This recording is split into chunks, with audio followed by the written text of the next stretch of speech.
So friends, in last lecture we completed sums of chapter number 6, chapter number 7 and chapter number 4 के illustrations लिए थे pertaining to vectors. बराबर. अब चलते हैं एक्सरसाइज के sums of chapter number 4 connected to vectors. तो सबसे पहले चलते हैं 4.22. पॉज कर लीजिए video and just go to the textbook and read the question. Question कुछ ऐसा बोल रहा है कि I cap and J cap are unit vectors along X and Y axis respectively. What is the magnetic direction of vector I plus J and I minus J. तो आपको एक vector दिया हुआ है, let's suppose A bar is I plus J. इसका magnetic direction चाहिए. तो पहले तो इसका मैग्नीट्यूड ए बोलेंगे. अब we can write this as 1 1 in coordinate form. Coordinate form में ये लिख सकते हैं. तो आई विल, इसका मैग्नीट्यूड क्या हो जाएगा, root of 1 square plus 1 square that is root 2. ये हो गया. इसका डायरेक्शन, ना डायरेक्शन फाइंड करने के लिए याद होगा we use to do tan theta equal to y coordinate upon x coordinate. यहाँ पे y कोऑर्डिनेट 1 है, x कोऑर्डिनेट भी 1 है, तो रेशियो 1 हो गया. ना टेंजेंट की वैल्यू 1 कब होती है, जब थीटा इक्वल टू 45 डिग्री. नहीं, पर यहाँ tangent is positive in first and third quadrant both. Tangent is positive in first quadrant as well as third quadrant. यानी ये भी एंगल हो सकता है, ये भी एंगल हो सकता है. बराबर है. तो थीटा 45 डिग्री इन फर्स्ट और थर्ड क्वाड्रेंट, दो पॉसिबिलिटी है. Theta equal to 45 degree in first quadrant और थर्ड क्वाड्रेंट. तो दोनों में से कौन सा सही है, तो उसके लिए चेक करें coordinates. As both coordinates are positive therefore first quadrant. दोनों पॉजिटिव कहाँ होते हैं, फर्स्ट क्वाड्रेंट में. Therefore theta will be equal to 45 degree. ये एंगल आ गया, डायरेक्शन आ गया, मैग्नीट्यूड भी आ गया, डायरेक्शन भी आ गया. हाँ, अगर दोनों कोऑर्डिनेट नेगेटिव होते तो मैग्नीट्यूड वही आता, tan थीटा भी 1 आता. पर दोनों नेगेटिव है इससे थर्ड क्वाड्रेंट में, तो थीटा इक्वल टू 180 प्लस 45 यानी 225 डिग्री हो जाता है अगर दोनों कोऑर्डिनेट नेगेटिव होते तो.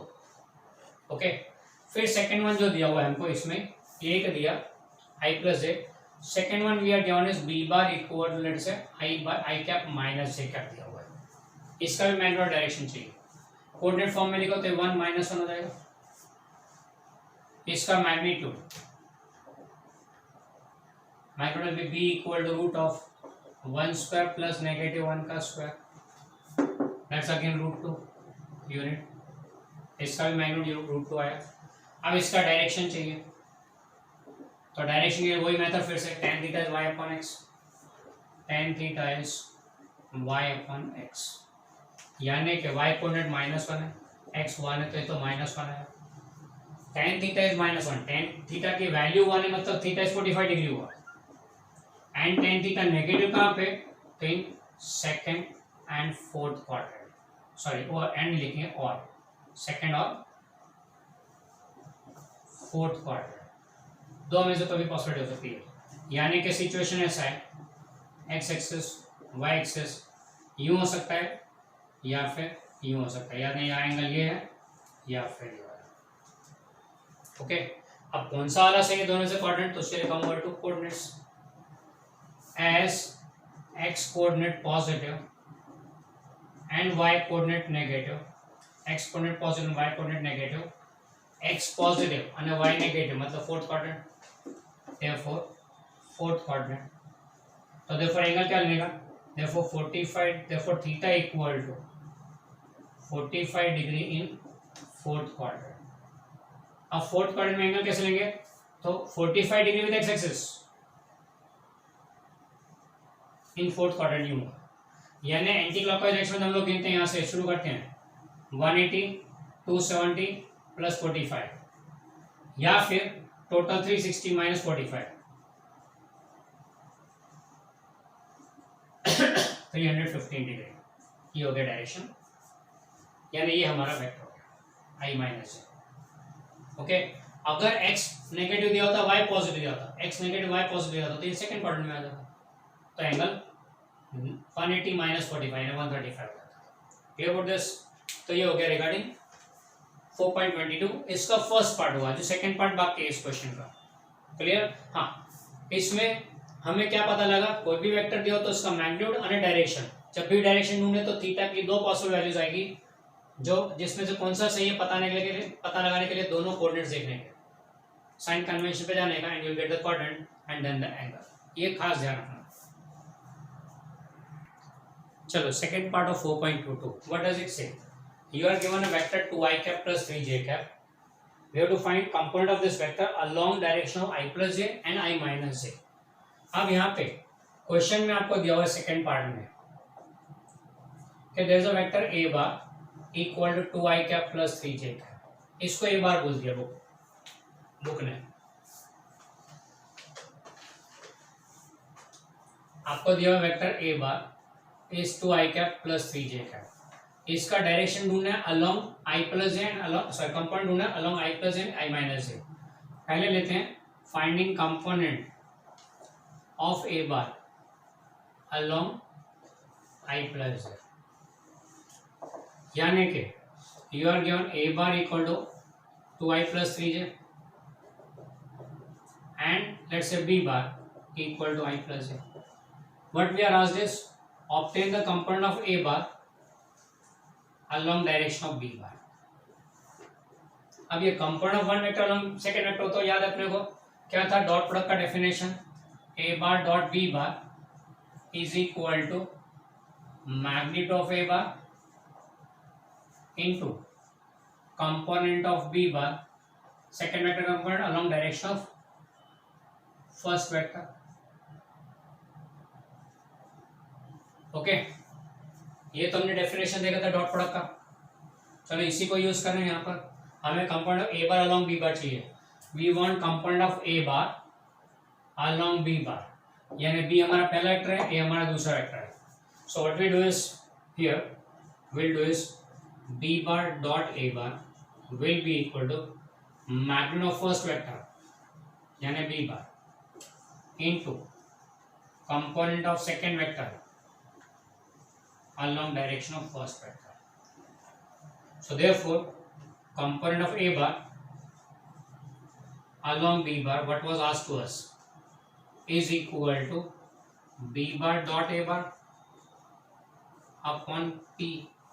b का मैग्नीट्यूड चाहिए तो b का मैग्नीट्यूड क्या होगा, root of 1 square plus 1 square that is root 2, 1 1 है ना। एंड b डॉट a क्या होगा, तो चलो देख लेते हैं यहाँ पे 2 into 1 करस्पॉन्डिंग कोऑर्डिनेट्स भी मल्टीप्लाई, ये 2 3 है एंड ये चलो इधर लिख लेते हैं, ये 1 1 है, तो therefore b is root of 1 square plus 1 square that is root 2। Now 2 into 1 plus 3 into 1 upon b is root 2, यानी ये हो गया 5 by root 2। Component of a bar along b bar is 5 by root 2। एक answer आ गया। Same to same चीज repeat करनी है, क्या फाइंड करना है, component of A bar along direction of I cap minus A cap. तो यहाँ पे हुआ क्या, ए bar is 2i plus 3j, बोले तो 2 3, बी बार ने अब सी बार नाम दे क्योंकि बी बार फिर इसके मिक्स हो जाएगा, तो C bar equal to I cap minus J cap that is 1 -1। हमें क्या चाहिए, component of A bar along C bar, what we are given is component of, पूछा है component of A bar along direction of C bar, this what is asked. तो उसके लिए क्या करेंगे, फिर से कंपोनेंट ए बार अलोंग सी बार, तो पहला वेक्टर हमारा सी है, दूसरा वेक्टर ए है, तो C bar dot A bar, okay, and that will be magnitude of the first vector यानी कि C, magnitude of C bar into component of A bar along direction of C bar, जो हमें पूछा हुआ है।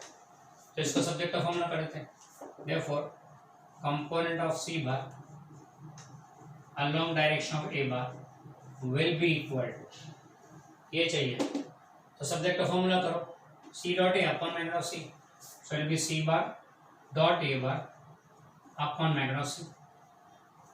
अब C bar dot A bar क्या आएगा, करस्पॉन्डिंग कोऑर्डिनेट्स पे multiply 2 into 1 plus 3 into -1 upon C का मैग्नीट्यूड, तो सी will be equal root of 1 square plus -1 का स्क्वायर रूट 2 हो गया अपॉन रूट 2, तो ये हो गया 2 माइनस 3 यानी कि -1 upon root 2। Okay, same copy to copy, clear? That's all 4.22। So next we go to 4.13। ना 4.13 में दिया हुआ है आपको, there is a river 1 kilometre wide, river की विड्थ 1 किलोमीटर है, इसमें वाटर इज फ्लोइंग, बराबर, वाटर यूं जा रहा है, एंड वाटर की स्पीड कितनी है वाटर करंट की, it is v water, and water current की स्पीड दी हुई है 3 kilometre per hour. Now there is a person standing here, he wants to move, he wants to go to the river, he wants to cross the river. अब the person can swim at a speed of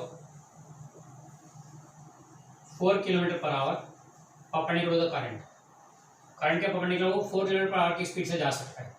तो पहला पूछा है the person moving from A to B, how much time will he take to reach to B, speed 4 kilometre per hour है, width 1 kilometre है, तो time taken will be distance upon speed, and that will be 1 upon 4.25 hour, यानी कि 15 minutes, 15 minute लगेगी उसको सामने पहुंचने में।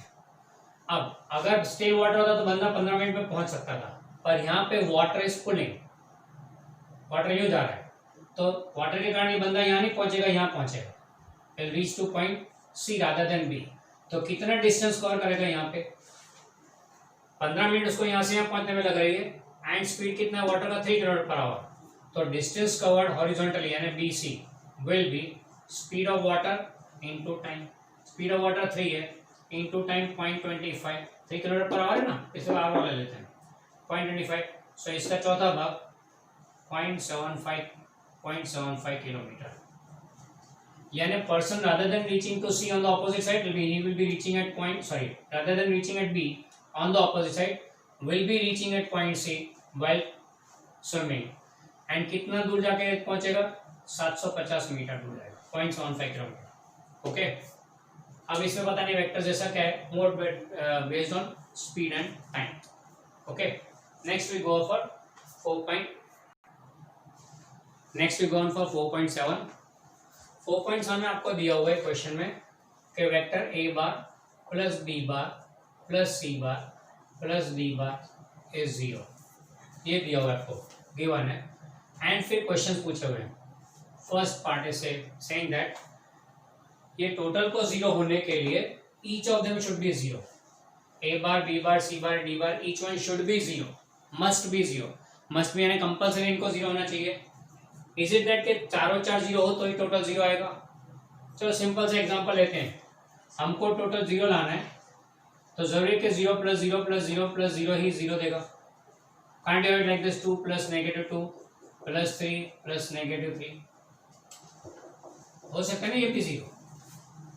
मतलब क्या हुआ कि टोटल को 0 आने के लिए इंडिविजुअली हर एक को 0 होना जरूरी नहीं है, you can have any values and you can get them 0, total to be 0, ऐसे individually each one should be 0, it's not necessary। तो पहला तो स्टेटमेंट फॉल्स पड़ता है, बराबर। अब दूसरा क्वेश्चन क्या बोलता है, दूसरा स्टेटमेंट क्या बोल रहा है कि the magnitude of a plus c equals the magnitude of b plus d। दूसरे में बोला हुआ है a प्लस c का मैग्नीट्यूड और b प्लस d का मैग्नीट्यूड सेम आएगा, ऐसा बोला है। इज इट ट्रू और फॉल्स, ये पूछा है।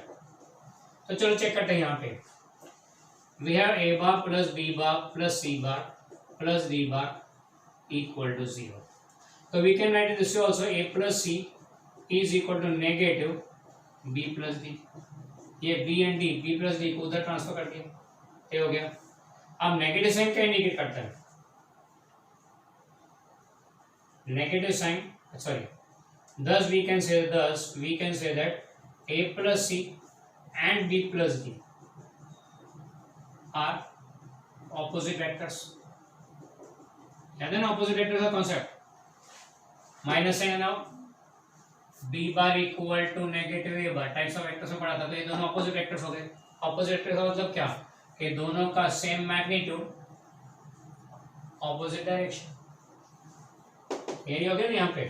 Therefore a plus c and b plus d same magnitude, let's say same magnitude and direction opposite. Clear? तो ये स्टेटमेंट हमको प्रूव मिलता है H2। फिर third part c, third part c बोलता है कि magnitude of A bar can never be greater than the sum of magnitude of b c and d. Third part में क्या बोला है, magnitude of A bar can never be greater than, यानी always less than और equal to, greater than नहीं हो सकता, मतलब लेस देन और equal to B plus C plus D. ये हमें चेक करना है सही है कि गलत। A bar can never be greater than, यानी ये ज्यादा नहीं हो सकता, बराबर है, नेवर बी ग्रेटर देन, ये प्रूव करना है, ये चेक करना है वेदर इट इज ट्रू और नॉट। चलो देख लेते हैं कैसे होगा। तो A bar plus B bar plus C bar plus D bar is equal to 0, ये दिया हुआ है। तो therefore a bar will be equal to negative b plus c plus d। अब ये तो ऑपोजिट वेक्टर्स हो गए, तो therefore we can say magnitude of a bar is equal to magnitude of b plus c plus d। अब एक property याद होगी ट्रायंगुलर इनइक्वालिटी की कि a bar plus b bar का मैग्नीट्यूड हमेशा लेस देन और इक्वल टू इंडिविजुअल मैग्नीट्यूड का एडिशन। ट्रायंगुलर इनइक्वालिटी प्रॉपर्टी बोलता था, याद होगा ये कि इन दोनों के इंडिविजुअल मैग्नीट्यूड से तो कम ही होगा a प्लस बी का, तो ऐसे ये b प्लस सी डी क्या बोलेंगे, which is always less than और equal to mod of b plus mod of c। चलो एक काम करता हूँ, कंफ्यूज हो, इससे बेटर है इसको फिर से लिख देते हैं। Is this clear? तो फिर इसी प्रॉपर्टी को यूज करते तीन वेक्टर्स में। तो राइट साइड की बात करें तो S mod of b plus C plus D, तीनों का जो रिजल्टेंट है is always less than or equal to mod of b plus mod of c plus mod of d। तो इसकी जगह ये रख देते हैं, तो therefore mod of a bar will be always less than mod of b plus mod of c plus mod of d, यानी a का magnitude will be always less than और equal to, ज्यादा ज्यादा equal to हो सकता है, उससे ज्यादा कभी नहीं हो सकता। हो गया? Hence proof clear? will be always less than or equal to, cannot be greater। Okay, फिर फोर्थ पार्ट जो दिया हुआ है बोला है कि a plus b bar plus c bar must lie in the plane of a and d if a bar and d bar are not collinear and in the line of a plus d if they are collinear, यानी a plus c will lie in the same plane या फिर collinear हुए तो same line पे होने चाहिए, तो ये 0 आ सकता है। थियोरेटिकल स्टेटमेंट है, not to be, we can not have that mathematical proof of it, इसलिए हम उसको डायरेक्टली एक्सेप्ट करते हैं, it's a true statement. Okay, that completes illustration number 4. Exercise का sum number 4.7। Next we go on for exercise का 4.6। Now this exercise का 4.6 ये छोटे छोटे प्रूफ हैं शोइंग द इनइक्वालिटीज। चलो यहाँ पे क्वेश्चन में क्या बोला हुआ है, establish the following vector inequalities geometrically और अदरवाइज। और उसमें सबसे पहला दिया हुआ है mod of a plus B is less than और equal to mod a plus mod b, ये प्रूव करना है पहले, बराबर है। ऑब्वियस है, तो हमने थियरी में ऑलरेडी देख लिया दिस इनइक्वालिटी। यहाँ पे अगर देखें तो फिगरेटिवली सपोज ये वेक्टर a बार है, फिर ये वेक्टर b बार है एंड ये वेक्टर a प्लस बी हो गया, tail of first to head of last, a plus B हो गया। अब ट्राइंगल प्रॉपर्टी क्या बोलती है, by property of triangle we can say that length of a third side is always less than sum of the lengths of other two, बराबर triangle property बोलती है। तो ये तो हो गए, एक चीज तो प्रूव हो गई। Also when a bar and b bar in same line, along same line हो तो फिर mod a plus b is equal to mod a plus mod b। अगर दोनों सेम लाइन में होंगे यानी ये वेक्टर a बार और ये वेक्टर b बार दोनों सेम लाइन में, a प्लस बी का लाइन तो सेम आएगा, addition of the two a plus B होगा। तो therefore we can say that mod of a plus b is either less than or equal to mod of a plus mod of b. Okay, अब second part इसमें पूछा हुआ है ऐसा, second part में बोला है कि mod of a plus b is greater than or equal to mod of a plus b is greater than or equal to mod a minus mod b. ये प्रूव करने को बोला है। यही ट्राइंगल में अगर ध्यान से देखें तो लेट्स से इसको नाम देते हैं ओ पी एम। अब इस ट्राइंगल में अगर देखें तो A plus B N O M है, B bar is P M and O P is A bar. ना बाय प्रॉपर्टी ऑफ ट्राइंगल, वापस से प्रॉपर्टी ऑफ ट्राइंगल क्या बोलते हैं? By property of triangle we can say that OP is less than or equal to OM plus MP। बराबर है, triangle property in दोनों का टोटल, सॉरी इन दोनों का टोटल इससे तो ज्यादा ही होगा। अब अगर इसे लिखे तो OPN क्या है? Magnitude of A bar. अच्छा, इसके बेस पर therefore we can write that therefore OM is greater than equal to MP को इधर भेज देते हैं OP minus MP and OM क्या है? OM mod a plus b is greater than equal to OP क्या है? mod of a and MP क्या है? mod of b। Okay, proof. इससे हमें क्या समझना है? A very very important thing, magnitude of a plus b is always less than और इक्वल टू दोनों का summation and is always greater than or equal to दोनों का सब्ट्रैक्शन। यानी कि a प्लस बी के रिजल्टेंट का मैग्नीट्यूड हमेशा दोनों के इंडिविजुअल मैग्नीट्यूड के सब्ट्रैक्शन एंड एडिशन के बीच में होगा। याद करो अपनी पहली बार जब वेक्टर्स को शुरू, वेक्टर्स में एडिशन सब्ट्रैक्शन सीखा था, 3 + 4 इज ऑलवेज 7, 3 + 4 इज ऑलवेज 7। अब क्या हो गया? ये 3 + 4 का 7 से तो वैल्यू कम होगा एंड दोनों का डिफरेंस 1 से ज्यादा होगा। यानी 3 + 4 वेक्टर फॉर्म में अगर करो तो लेस देन 7 मोर देन 1, यानी 1 एंड 7 के बीच में ही इसकी वैल्यू आएगी। याद है सर ने बोला था any can attain any value between 7 and 1, not necessarily 7 only. ये वही चीज आ गई, प्रूव हो गई। ओके, तो ये हो गए पहले दो, फिर चलते हैं आगे दूसरे दो के लिए। Next we go for the third part of the sum in which we have to prove that mod of a minus b is less than or equal to mod a plus mod b। तो उसके लिए minus A bar minus B bar चाहिए ना, तो कैसे करते थे? Vector A bar and vector B bar, joining the head of B to the head of A, that gives A bar minus B bar. फिर से ट्राइंगल बन गया, तो वही by property of triangle, by property of triangle value of the third side is always less than or equal to mod sum of the other two sides। हो गया proof. Equal to कब होगा? जब दोनों सेम लाइन में होंगे। Okay, तो ये हो गया सी वाला प्रूफ। डी में दिया हुआ है mod of a minus b is greater than or equal to mod of a minus mod of b। Same figure लेते हैं, लेट्स नाम देते हैं ओ पी और एम, बराबर है ना। OM will be by property of triangle, फिर से एक बार by property of triangle OM will be less than और equal to PM plus OP, PM plus OP। तो therefore PM will be greater than equal to OM minus OP। बराबर, third side is always less than और equal to addition of the other two sides. अब उसमें से इसको यहाँ भेज दिया राइट साइड, लेफ्ट साइड पे, तो we get this one. So therefore mod of a minus b, pm यानी क्या है? a माइनस b का magnitude is greater equal to OM sorry is a bar, OP is b bar, has the proof. ये छोटे छोटे silly proofs हैं, short and silly proofs, बराबर है। That's the fourth one.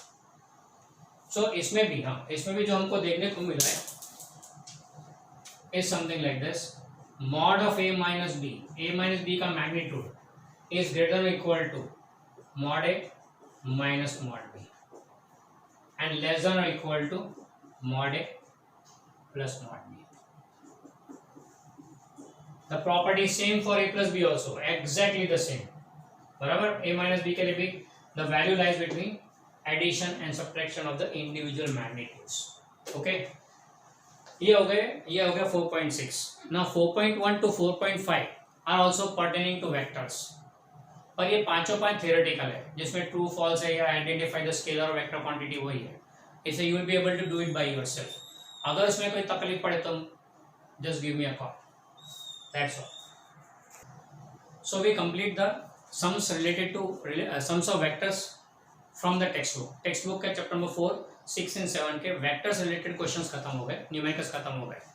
Next lecture में हम लोग क्या चालू करेंगे, तो जो असाइनमेंट मैंने आपको दिया वेक्टर्स का, उससे सॉल्व करेंगे. उसमें भी थोड़े कंसेप्चुअल सम्स हैं, थोड़े हाई लेवल के भी हैं. It will be taken from next lecture onwards will be going for assignment numericals.